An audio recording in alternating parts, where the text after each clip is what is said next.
Ladies and gentlemen, welcome back to Crossing Borders. Of course, I am your tour guide, aka host, Mike Ginn. That is Extremo Alex Soto. Alex gearing up to go down to Monterrey, Mexico for another great LUX Fight League show. It's going to be number 21 in the cards this weekend coming up. So we'll talk about that. We'll break down the show. Of course, we got a couple big things to announce starting tomorrow. I've talked about it on other shows. The vintage 22 line from Fighters First will be dropping, including a brand new Alex Soto shirt. You can see it on your screen right now. Of course, we're going to be doing another Crossing Borders shirt coming. We're going to be kind of releasing them slowly. I got 5 or 6 shirts ready to go tomorrow. And then it'll just we'll just roll it out as it kind of comes for the spring and summer season.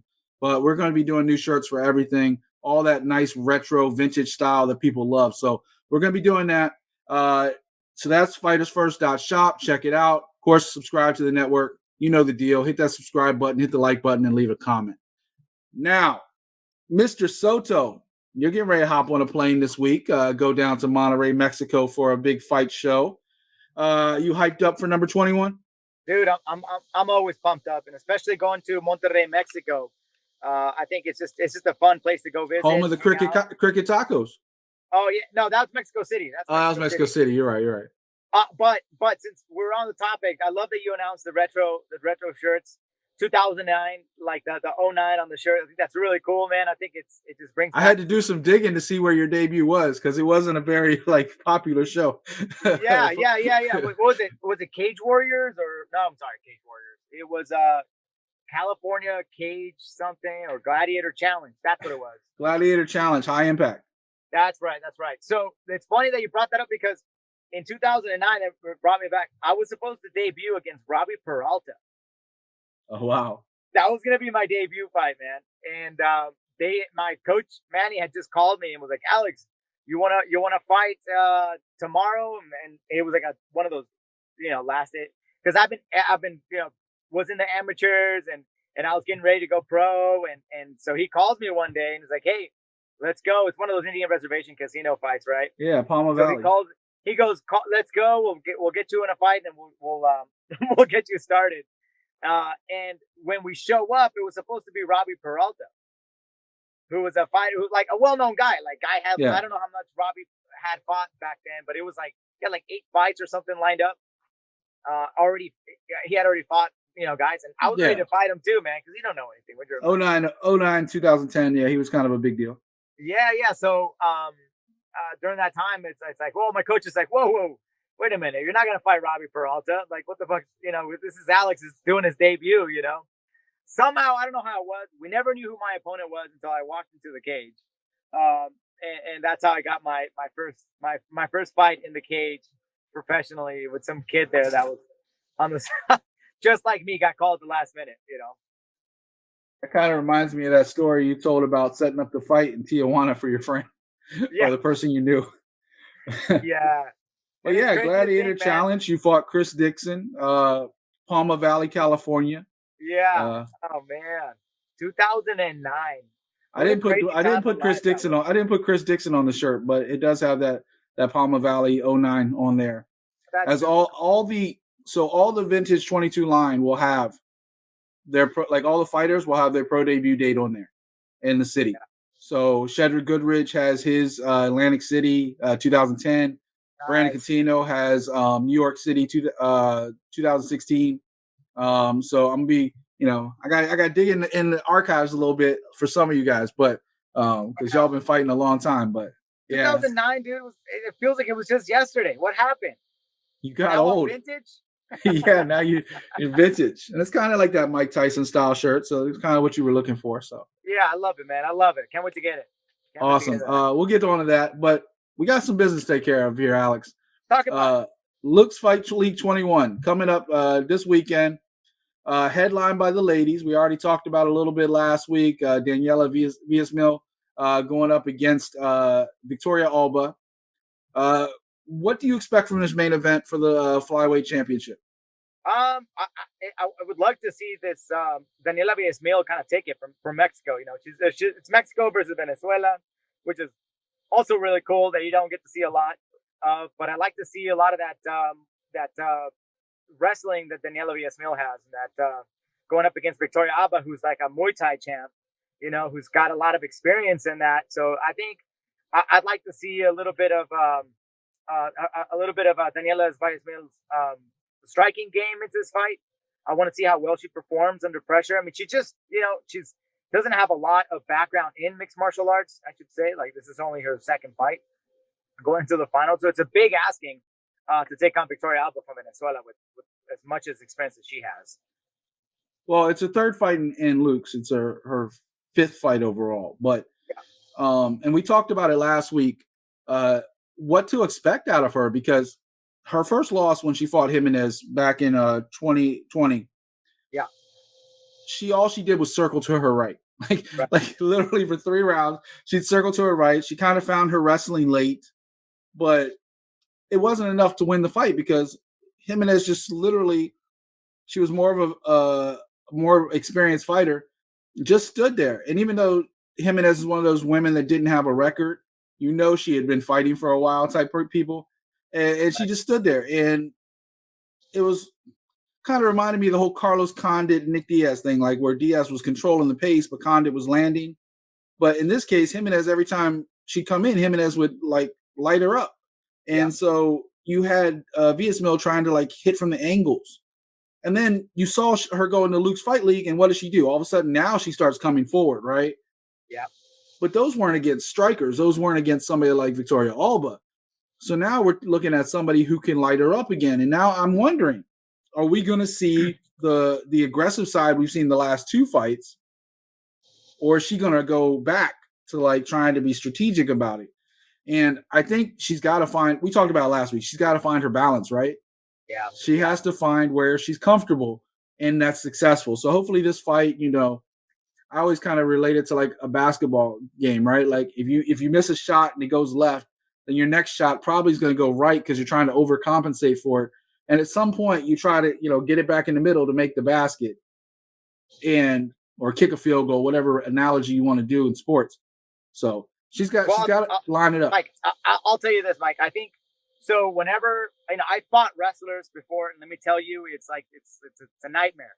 And if Villasmil is able to really keep Alba from overcommitting to her punches, that's really the thing. It's just take her off her game. Is to just have her, like you said, that great balance, right? If she starts to question her striking and questioning her combinations because of the threat of the takedown, then this is Villasmil's bread and butter, is be able to really take her down at will whenever she needs to. So I think it's gonna be a really interesting fight. I think that Villasmil's gonna come in and she's gonna do as well as she's done in the last couple of fights with Luke. I think she's gonna be very aggressive. I think she needs to be. She needs to be very aggressive. And if she does put that and keeps Alba on her heels, dude, Villasmil can take the championship here. Well, I will say, don't underestimate the Mexican-born Alba because she is fighting in her hometown. She is from Monterrey. Yeah. And you never know once your friends and family are in the crowd. You never know if that's a plus or a minus because sometimes there's a lot of pressure fight week. Sometimes it's just distracted, right? It's just especially more when they're just starting off, in the big lights, big game, the big fight, the big one. This is really can turn corners here for her career, for both of them, and could lead to maybe a possible future UFC contract. So, but it could also be a huge crowd advantage too. You start getting that crowd behind you. Yeah, exactly. So, like you said, this is Mexico versus Venezuela. Like this is nationalism involved. The Mexican fans are going to be all about their fighter.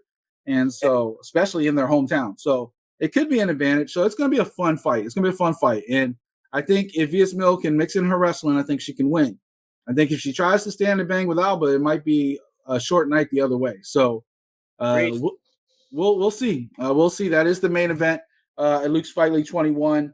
What do you know about the co-main event? So 125-pound co-main event. Also, the men's flyweight, you got Emilio, I'm going to butcher his name, but Cuellar?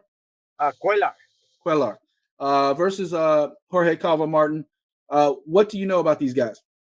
Well, Jorge Calvo was he went and tried to get the championship belt from Alessandro Nono Acosta, and he had kind of a quick run around with the champ there. But aside from that, he's Jorge Calvo has been, quite the performer, quite the exciting fighter to watch.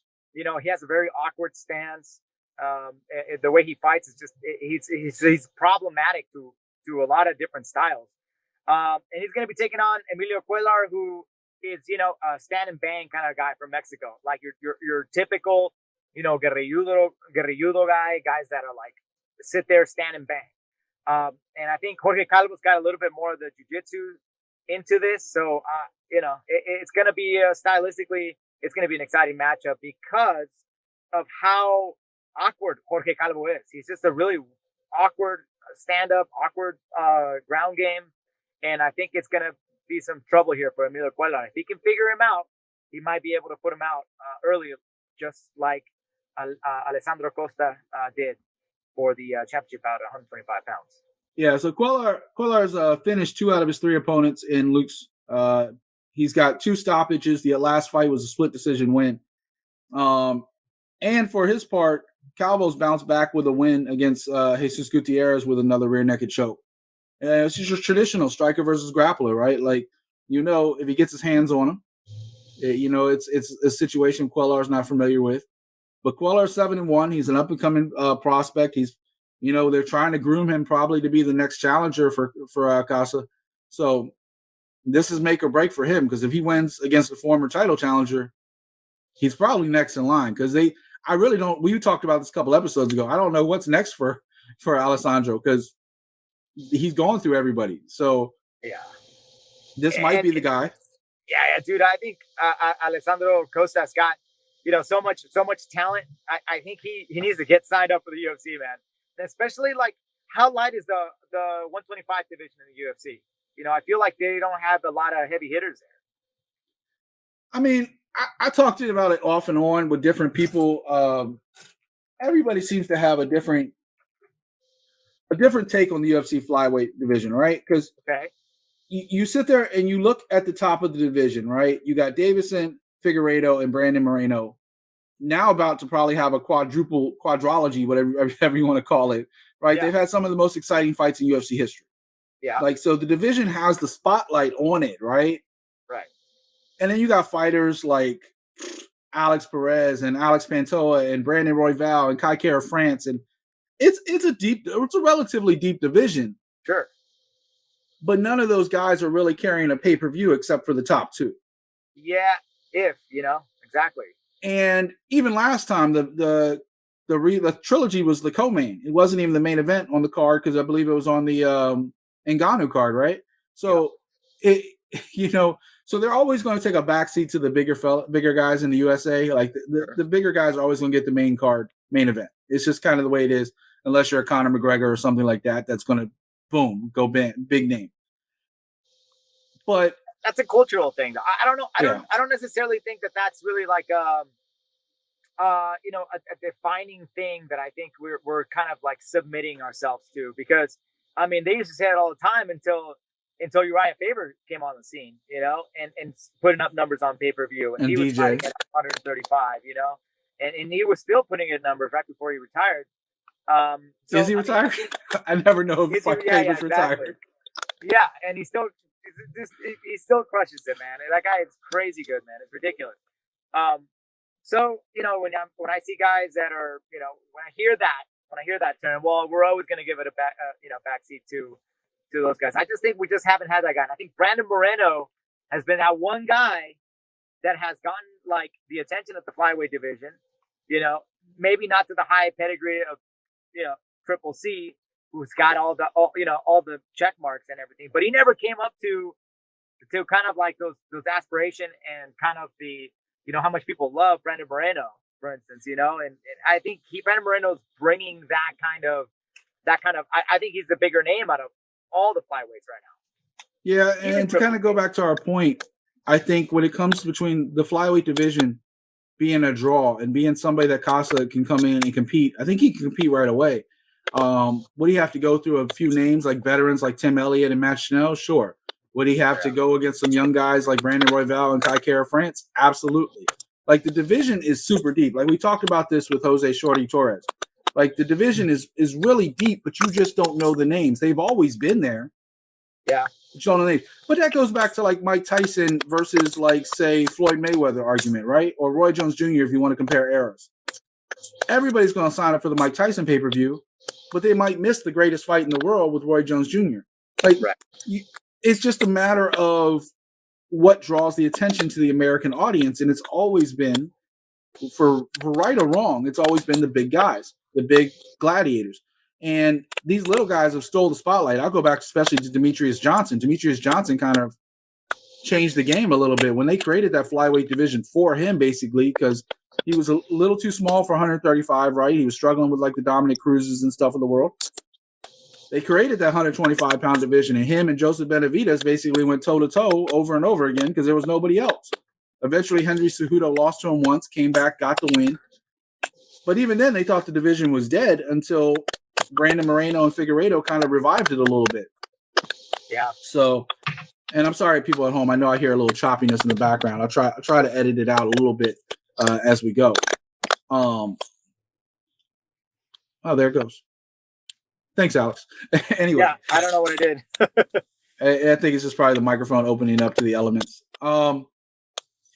But, you know, not to get too sidetracked, but Costa can definitely compete with all those guys. And if we're going back to Emilio and his up-and-coming stance, he's 7-1. He could be a next big thing as well.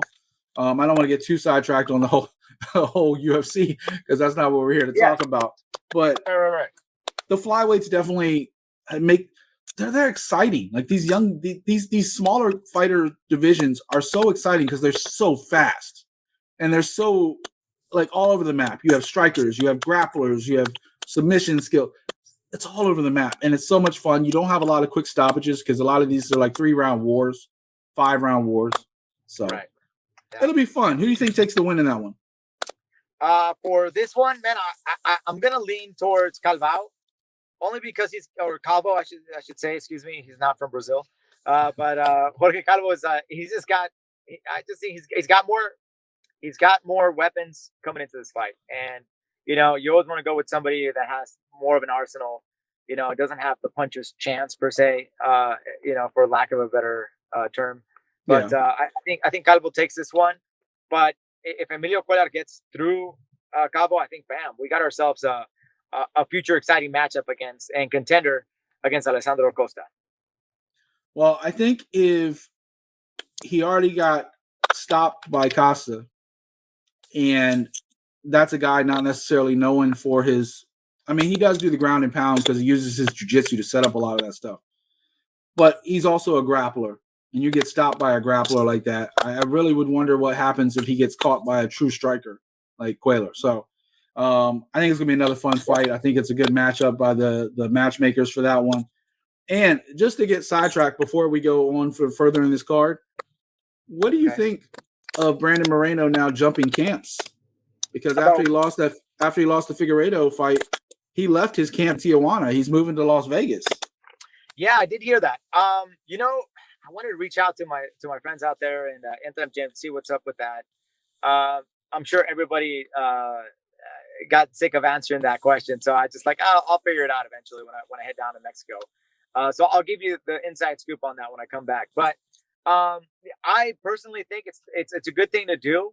I think it's as a fighter that is trying to get as many different looks on fights and fighters, and you want to get to the elite level. You became a champion, but you want to keep perfecting your craft and find better ways, find new things. I mean, you get burnt. Fighters get burnt out, man. To become a champ, dude, the mentality behind that, the type of sacrifices that you make, the constant training and the same training partner. I mean, you start learning from, you go with the same training partners over and over again, and then you're saying you're basically going, it's like, I already know what he's going to try to do now. Like you're just practicing against his reactions.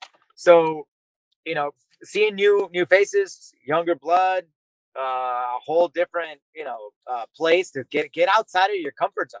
I think it's fantastic. I think it's both. I think it's both because, like, for real, like, I think it's a panic move because you lost a fight that you were fully expecting to win. And you could argue over the decision all you want because even though I picked for Figueiredo, I thought Moreno won that fight.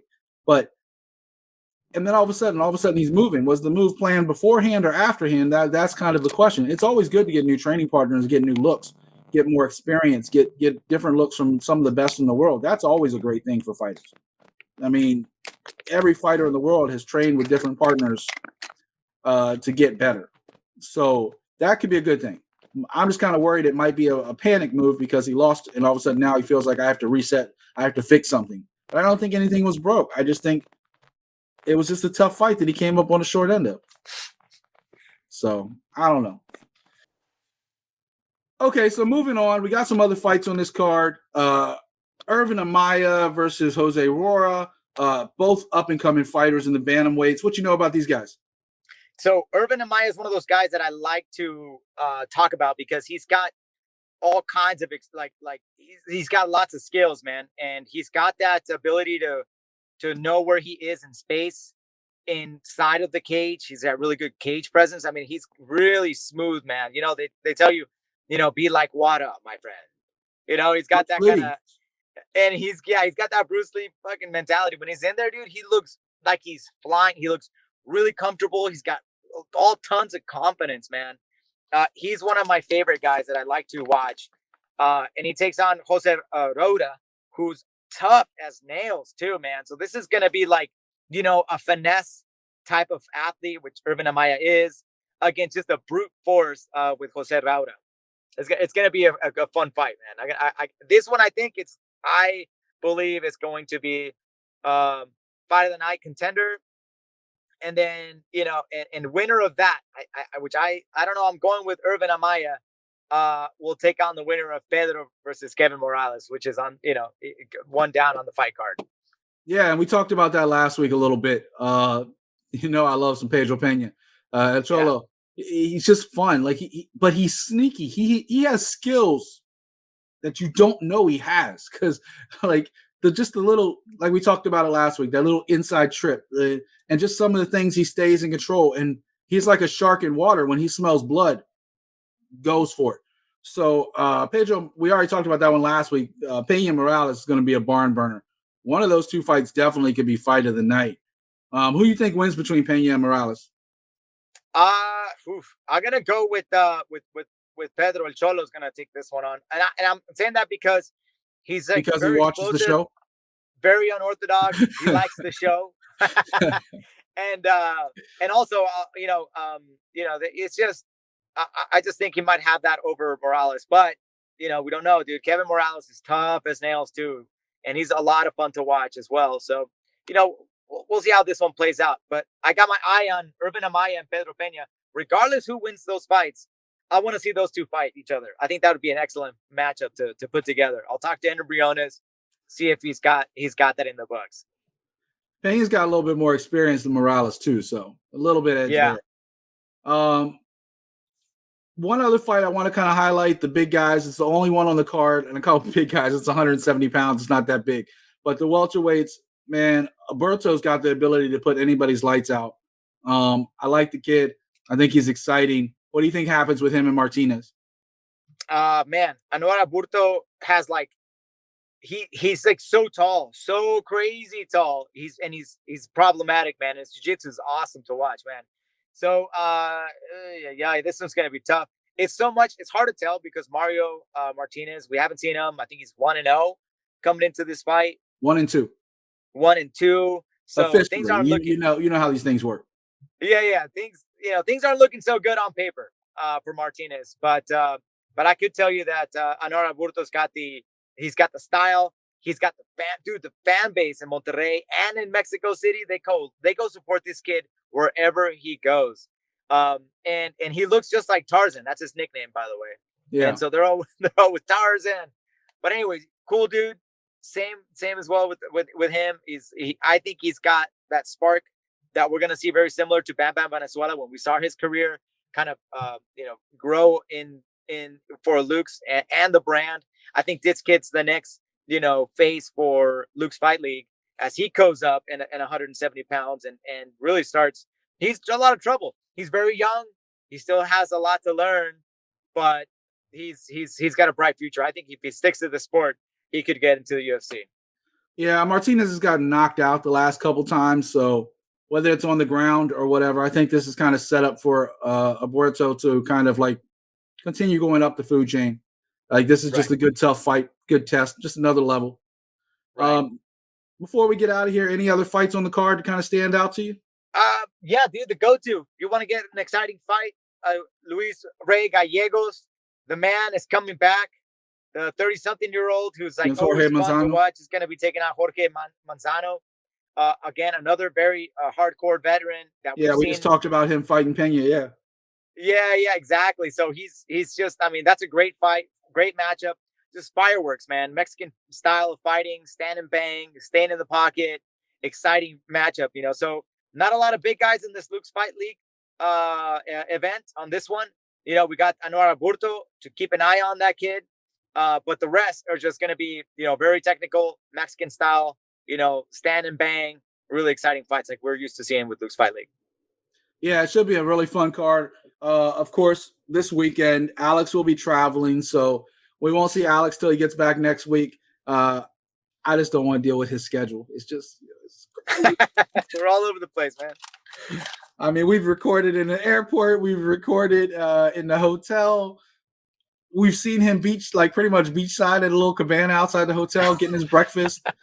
We'll catch up with Alex when he gets back. Alex, tell everybody where they can watch the show this weekend. Check it out on UFC Fight Pass, the main card. So it's gonna be on there. You're gonna hear my voice there on the UFC Fight Pass broadcasting. We're also on Fox Deportes, and I think we're even on ESPN Deportes, right? I don't even know which one it is. The ESPN something or other. I think it's Deportes, yeah.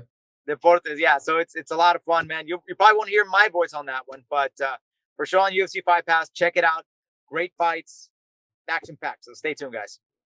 He might be a gringo now, but he does speak Spanish too, as he corrects me all the time. All right, I'll let Alex get back to his day. That is our LUX Fight League preview. Of course, a little sidetracked on the whole Brandon Moreno situation. We'll talk more about that. Alex is going to go down to Mexico and get the scoop on what's going on with Brandon Moreno. But we'll talk about all that. Make sure you check out the new collection on Fighters First tomorrow. Of course, the new Alex Soto shirt will be there tomorrow, and we're working on a new Crossing Borders coming down the road really quickly. Hey, Cinco de Mayo is not too far away either, and I know that's more of an American holiday, but hey, Mexicans love to party too. So there you go. That's a good excuse to party and drink. Yeah, the Battle of the Pueblo. Let's go. Let's do it. So we'll talk about all that. We'll keep new stuff coming. Check out fightersfirst.shop. Get the Extremo collection, and tune in to watch Alex do his thing this weekend. Watch an exciting fight card on UFC Fight Pass, and we'll catch up next week. I'm Mike Ginn. That's Extremo Alex Soto, and we'll talk to you next week.